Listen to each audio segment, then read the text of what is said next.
Magandang umaga po sa inyong lahat. Magandang umaga din po, Father Oka.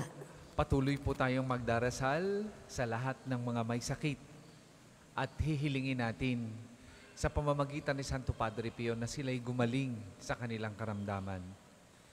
Atin pong espesyal na ipagdadasal ang lahat ng mga nasa bingit ng kamatayan, nawa sa pamamagitan ni San Jose, sila ay magkamit ng kapahingahan, ng maayos na kamatayan bilang anak ng Diyos, bilang nagnanais makasama ng Panginoon, kasabay ng ating pagdarasal sa lahat ng mga naghihirap na kaluluwa sa purgatorio. Sama-sama po tayong magdiwang ng banal na Eucharistia sa ngalan ng Ama at ng Anak at ng Espiritu Santo.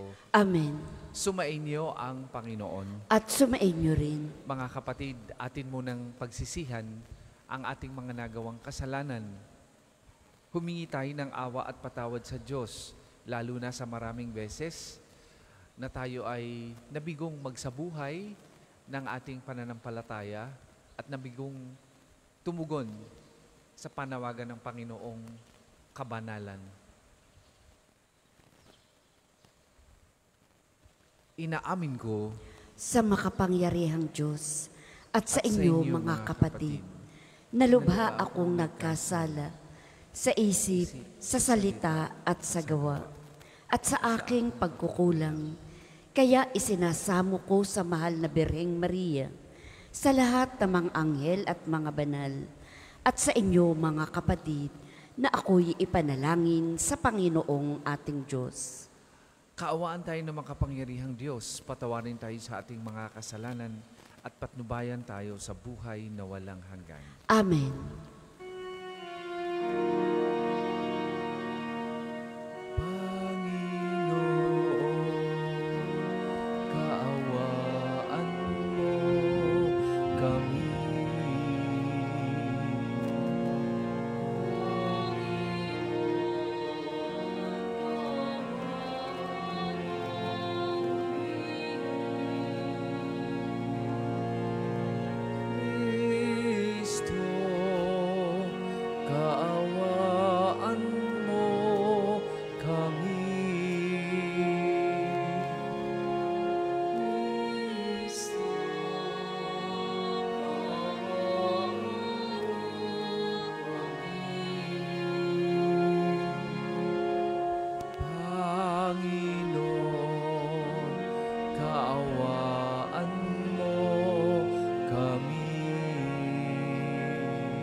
Manalangin tayo.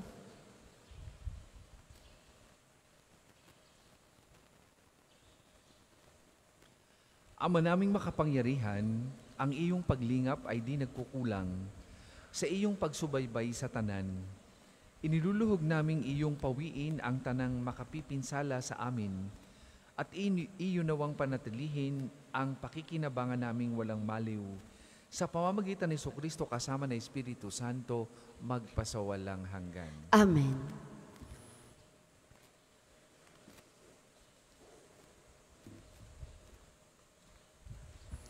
Pagbasa mula sa ikalawang sulat ni Apostol San Pablo kay Timoteo.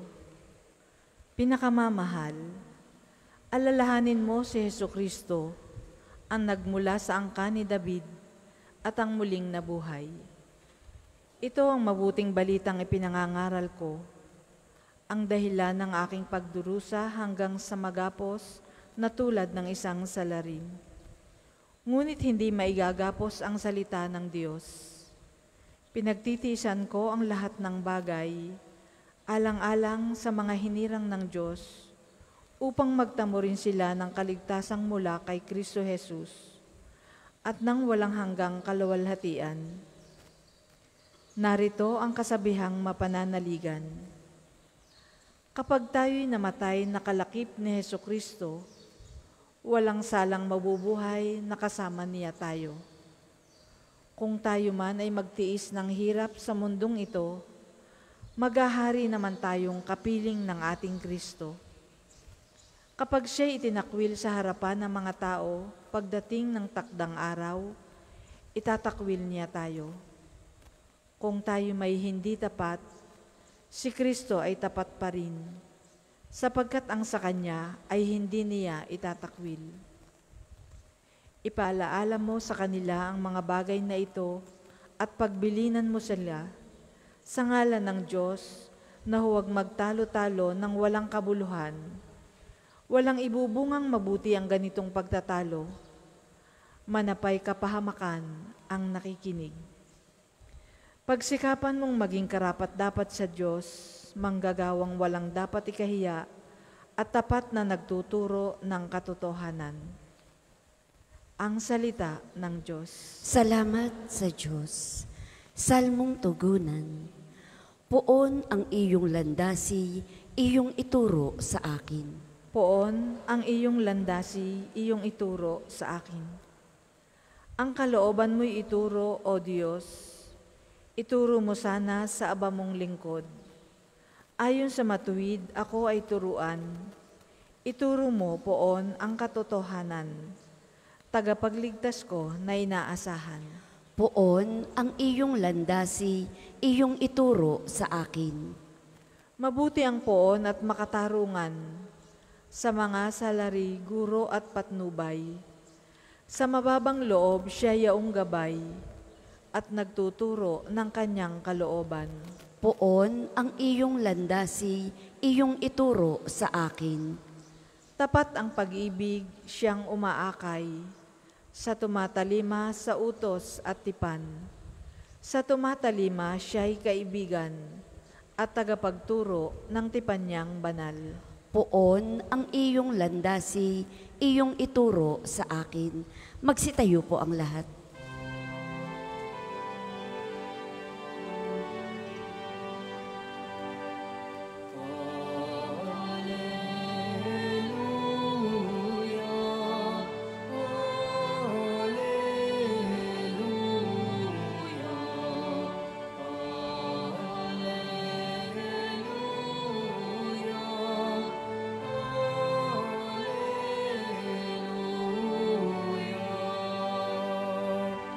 Si Kristo ay nagtagumpay, nalupig ang kamatayan, nagniningning ang pagkabuhay.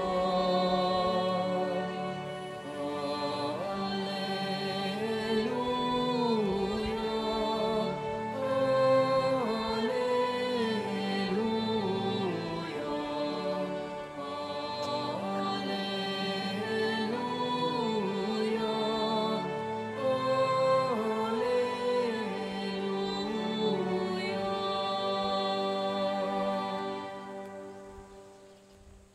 Sumainyo ang Panginoon. At sumainyo rin.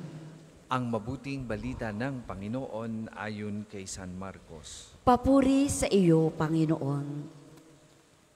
Nung panahong yun, isa sa mga eskriba ay lumapit kay Jesus at nagtanong, "Alin pong utos ang pinakamahalaga?"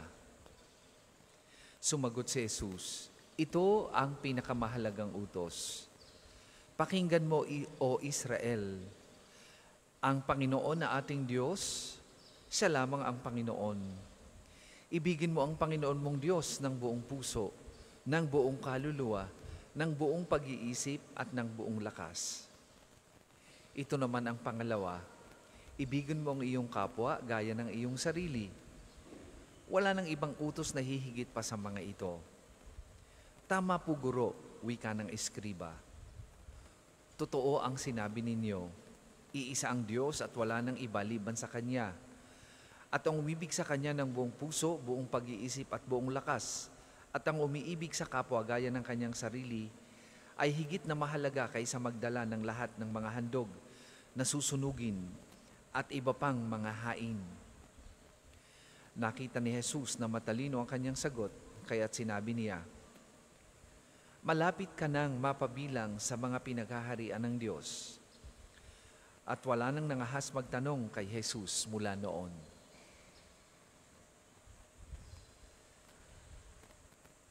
Mga kapatid, ang mabuting balita ng Panginoon. Pinupuri ka namin, Panginoong Hesukristo.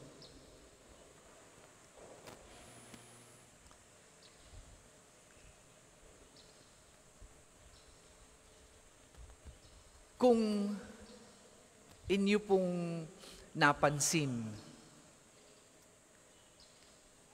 hindi ang sagot ng ating Panginoong Jesus sa eskribang nagtanong sa Kanya kung ano ang pinakamahalagang utos ay ligtas ka na. Kundi ang sabi niya ay malapit ka nang mapabilang sa kaharian ng Diyos. Bakit ganito ang sagot ng ating Panginoong Jesus? Napakagandang maintindihan natin kung bakit hindi ini-offer ng ating Panginoong Jesus ang kaligtasan sa eskribang ito. Ang sinabi lang niya ay, malapit ka nang mapabilang. May dahilan nito, sapagkat batid ng ating Panginoong Jesus na magkaiba ang alam kaysa sa isinasabuhay. Magkaiba ang alam, ang utos ng Diyos kaysa sa pagsasabuhay ng utos ng Diyos. At ang eskribang nagtanong sa Kanya ay alam ang mahalagang utos, ang pinakamahalagang utos, ang ibigin ng Diyos ng higit sa lahat at kaakibat nito ay mahalin ang kapwa gaya ng pagmamahal sa sarili. Pero kung isinasabuhay niya ito, that is another question. Kaya ang tugon ng ating Panginoong Jesus ay malapit ka nang mapabilang sapagkat nagsimula na ang kanyang understanding of what it means to be a real children of God or to be what it means to become a child of God. At napakahalaga po ng maunawaan natin ang katotohanan yan bilang Kristiyano. Sapagkat katulad ng eskribang nagtanong sa ating Panginoong Jesus, marami sa ating Kristiyano ang alam ang tungkol sa Diyos. Marami sa Kristiyano ang alam kung anong ibig sabihin ng pagsunod sa Diyos. Pero kung ito'y isinasabuhay, that is another question. Ngayong umaga, mga kapatid na ito, ang ipinapaalala sa atin ng mabuting balita ay ang katotohanan ng ang kaligtasan at ang mapabilang sa kaharian ng Diyos ay hindi lamang nangangahulugan ng pag-alam sa turo at aral ng ating Panginoong Jesus, kundi ang pag-alam na ito dapat ay may kasamang pagsasabuhay, may kasamang pagpapatunay ng ating pinaniniwalaan. Kung tayo'y naniniwala at tunay na tagasunod ng ating Panginoong Jesus,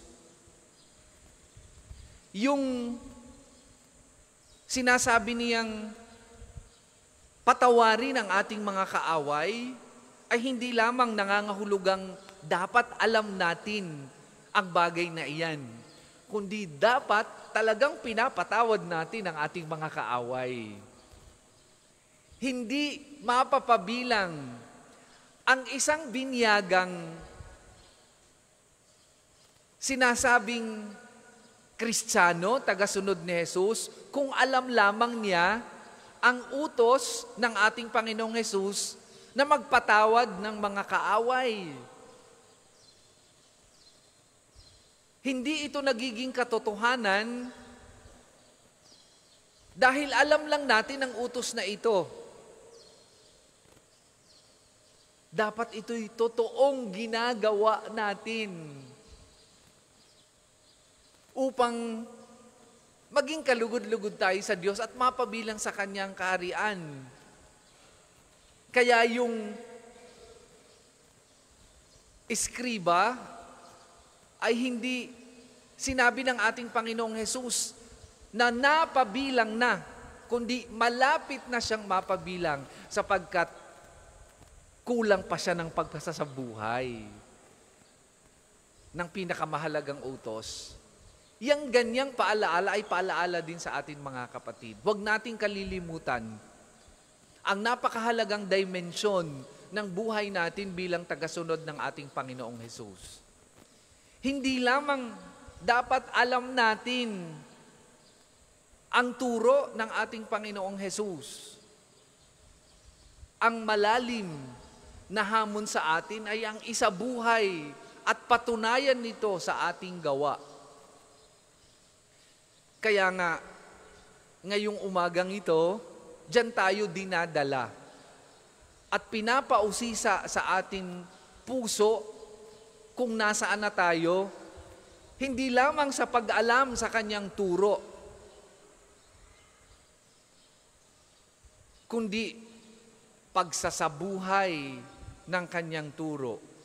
Pag sinabi niyang bawal mangalunya, ibig sabihin, dapat totoo yun sa buhay natin. Pag sinabing bawal mamuhi sa ating kapwa, dapat totoo yun sa buhay natin. Dapat walang pagkahiwalay sa ating alam sa Kanyang utos at sa ating ginagawa sa araw-araw.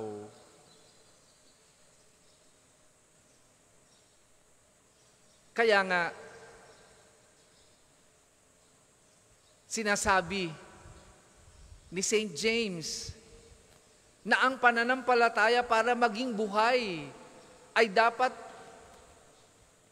sinasamahan natin ng gawa. Di ba sabi niya, faith without work is dead.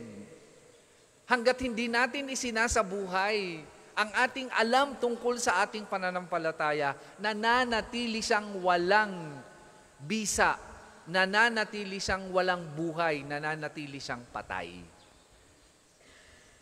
Kaya ngayong umagang ito, mga kapatid, kung gusto nating mapabilang sa kaharian ng Diyos, hindi lamang dapat alam natin ang ating pinaniniwalaan at kilala natin ang ating sinusundan. Yung alam natin ay dapat magdala sa atin sa pagsasabuhay ng ating alam upang tayo ay mapabilang ng tunay sa kaharian ng Diyos. Para po sa mga maghahandog ng sobre, pakihulog na lamang po sa buslo.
Magsitayo po ang lahat.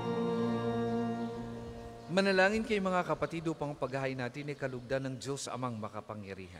Tanggapin nawa ng Panginoon itong paghahain sa iyong mga kamay, sa kapurihan niya at karangalan sa ating kapakinabangan at sa buong sambayanan niyang banal. Ama naming lumikha sa iyong katapatang kami nagtitiwala, ngayong ang mga alay ay aming inihahanda at inihahain dito sa banal mong dambana. Sa kagandahang loob mong sa aming dumadalisay, kami naway makaganap ng may malinis na kalooban sa paglilingkod namin sa banal na pagdiriwang, sa pamamagitan ni Jesucristo kasama ng Espiritu Santo, magpasawalang hanggan. Amen. Sumainyo ang Panginoon. At sumainyo rin. Itaas sa Diyos ang inyong puso at diwa. Itinaas na namin sa Panginoon. Pasalamatan natin ang Panginoong ating Diyos. Marapat na siya ay pasalamatan. Ama naming makapangyarihan, tunay ngang marapat na ikaw ay aming pasalamatan. Pinagbibigyan mong ito'y aming maihayag kahit na ito'y walang anumang maidaragdag. Sa kadakilaang sa iyo ay likas. Sa pagpupuri namin ang nakikinabang ay kami ring iyong pinakikiharapan sa pamamagitan ng iyong anak na minamahal. Kaya kaisa ng mga anghel na nagsisiawit ng papuri sa iyo, nang walang humpay sa kalangitan, kami nagbubunyi sa iyong kadakilaan.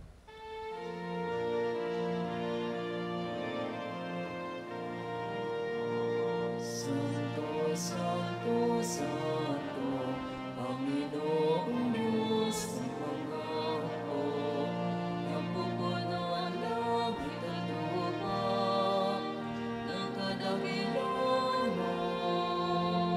Hosana, Hosana, sa kaitaasan,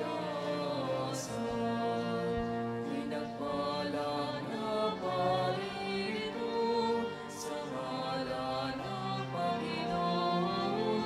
Hosana, Hosana, sa kaitaasan. Kung hindi po kayang lumuhod, ay manatili pong nakatayo ng may paggalang. Ama naming banal, ikaw ang bukal ng tanang kabanalan, kaya't sa magitan ng iyong Espiritu gawin mong banal ang mga kaloob na ito, upang para sa aming maging katawan at dugo ng aming Panginoong Hesukristo. Bago niya pinagtiisang kusang loob na maging handog, hinawakan niyang tinapay, pinasalamatan kanya, pinaghati-hati niya yon, iniabot sa kanyang mga alagad at sinabi, "Tanggapin ninyong lahat ito at kanin. Ito ang aking katawan na ihahandog para sa inyo."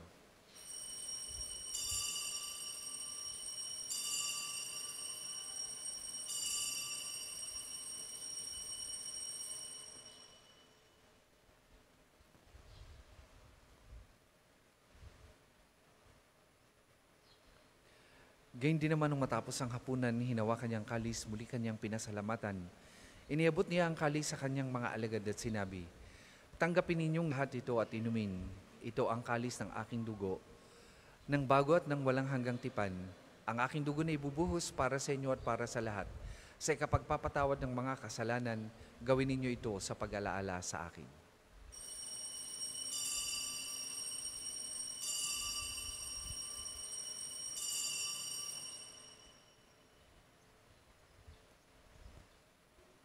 Ipagbunyi natin ang misteryo ng pananampalataya. Si Kristo'y namatay, si Kristo'y nabuhay, si Kristo'y babalik sa wakas ng panahon. Ama, ginagawa namin yan ng pag-alaala sa pagkamatay at muling pagkabuhay ng iyong anak. Kaya tiniaalay namin sa iyong tinapay na nagbibigay buhay at ang kalis na nagkakaloob ng kaligtasan.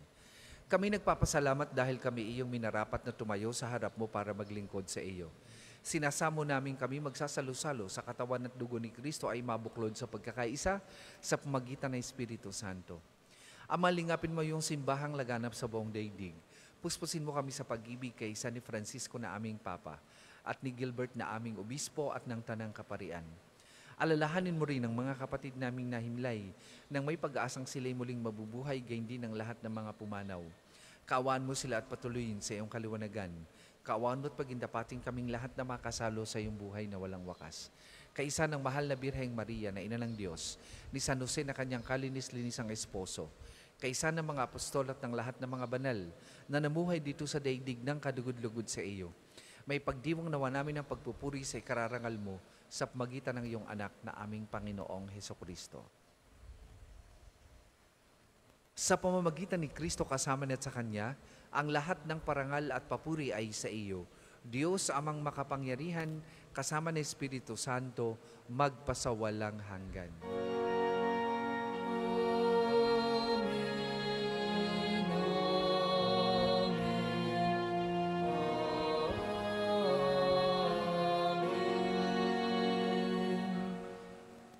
Sa tagubili ng manakagagaling na utos at turo ni Jesus na Panginoon natin at Diyos, ipahayag po natin ng lakas loob.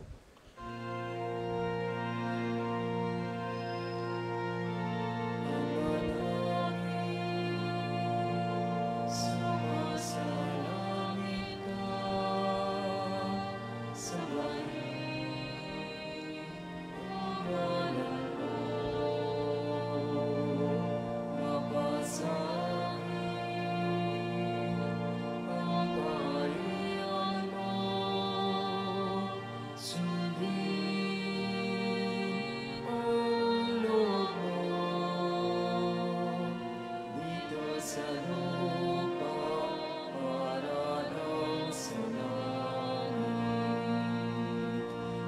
Bigyan mo kami ngayon ng aming kakanin sa araw-araw. At patawarin mo kami sa aming mga sala para ng pagpapatawad namin sa nakakasala sa amin. At huwag mo kami ipahintulot sa tukso at iadya mo kami sa lahat ng masama. Hinihiling namin kami adya sa lahat ng masama, pagkalooban ng kapayapaan araw-araw, iligtas sa kasalanan at ilayo sa lahat ng kapahamakan. Samantalang aming pinananabikan ang dakilang araw ng pagpapahayag ng tagapagligtas naming si Heso Kristo. Sapagkat iyo ang kaharian at ang kapangyarihan at ang kapurihan magpakailanman. Amen. Panginoong Hesukristo, sinabi mo sa iyong mga apostol, kapayapaan ang iniiwan ko sa inyo, ang aking kapayapaan ang ibinibigay ko sa inyo. Tunghayan mo ang aming pananampalataya at huwag ang aming mga pagkakasala. Pagkalooban mo kami ng kapayapaan at pagkakaisa ayon sa iyong kalooban, kasama ng Espiritu Santo, magpasawalang hanggan. Amen. Ang kapayapaan ng Panginoon ay lagi pong sumainyong lahat. At sumainyo rin. Magbigayan po kayo at maghangad ng kapayapaan sa isa't isa.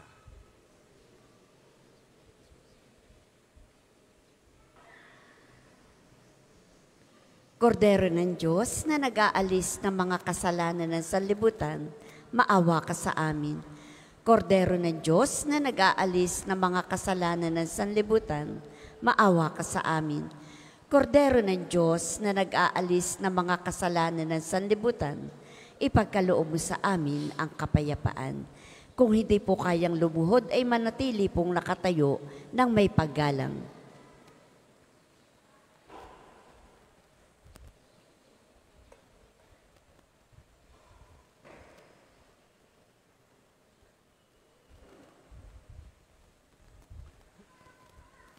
Mga kapatid, ito ang kordero ng Diyos. Ito ang nag-aalis ng kasalanan ng sanlibutan. Mapalad ang mga inaanyayahan sa kanyang banal na piging. Panginoon, hindi ako karapat-dapat na magpatuloy sa iyo. Ngunit sa isang salita mo lamang ay gagaling na ako.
bukas sa tuwin ay magsumikap na hindi humahanap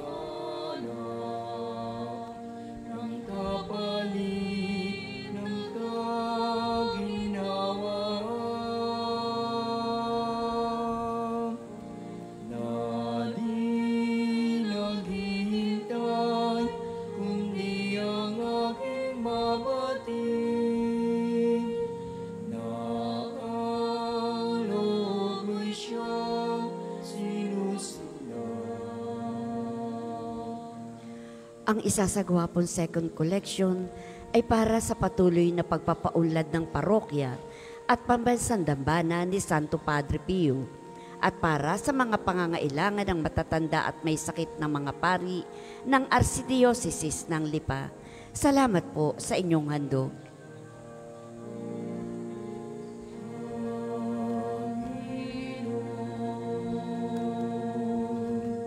Turuan mo akong maging bukas palad. Turuan mo akong maglingkod sa iyo na magbigay ng ngayon sa nararapat na walang hinihintay mula sa'yo.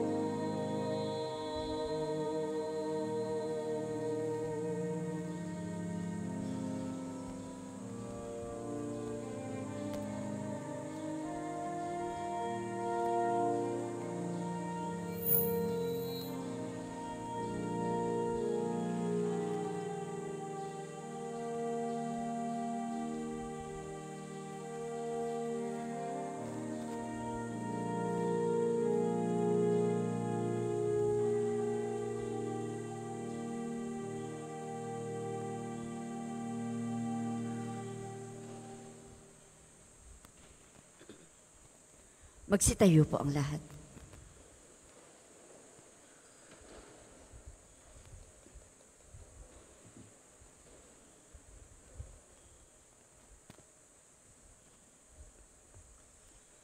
Manalangin tayo.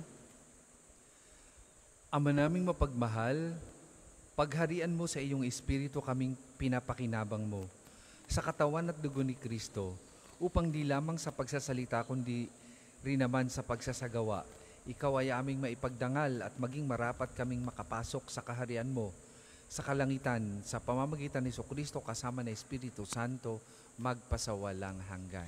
Amen. Sabay-sabay po nating dasalin ang panalangin ng pagtitiwala kay Santo Padre Pio.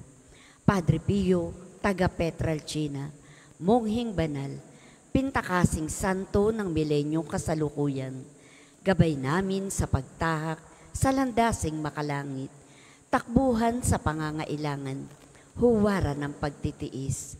Sa iyo namin inilalapit aming mga kagipitan. Sa iyo po ibinibilin kalusugan at kabuhayan.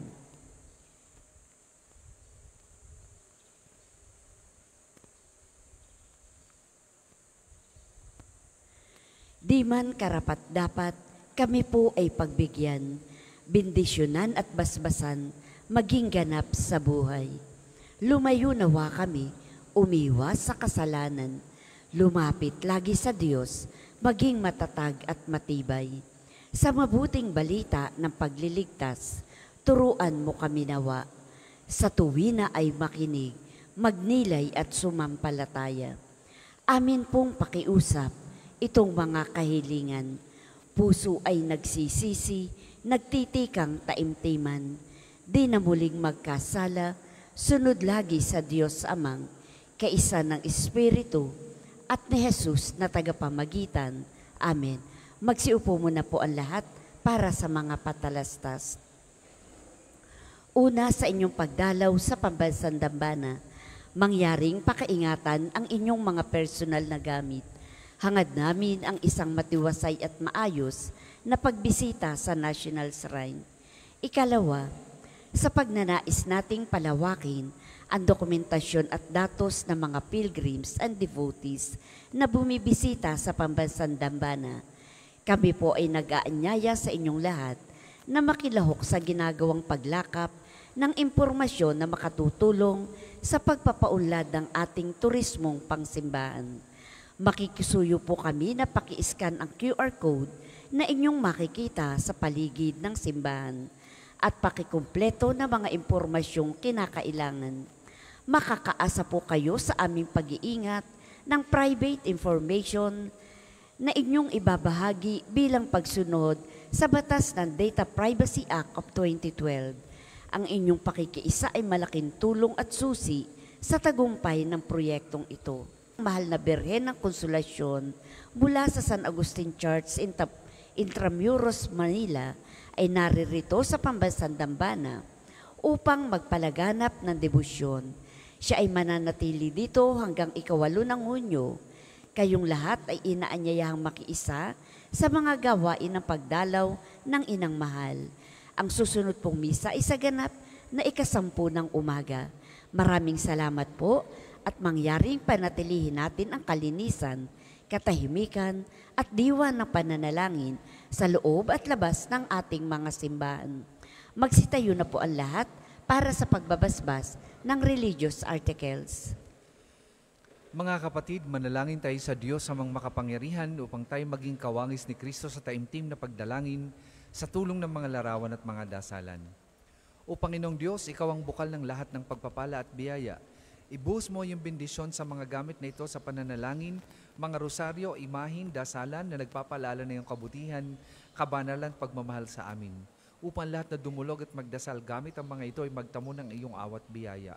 Lobin mong tularan ang kabanalan at aral ng Panginoon at mga santo magpasawalang hanggan. Amen. Tayo pong lahat, Ama namin, sumasalangit ka, sambahin ang ngalan mo, mapasa amin ang kaharian mo, sundin ang loob mo dito sa lupa para nang sa langit. Bigyan mo kami ngayon ng aming kakanin sa araw-araw at patawarin mo kami sa aming mga sala para ng pagpapatawad namin sa nagkakasala sa amin at huwag mo kaming ipahintulot sa tukso at iadya mo kami sa lahat ng masama. Amen. Aba Ginoong Maria, napupuno ka ng grasya, ang Panginoong Diyos ay sumasa iyo.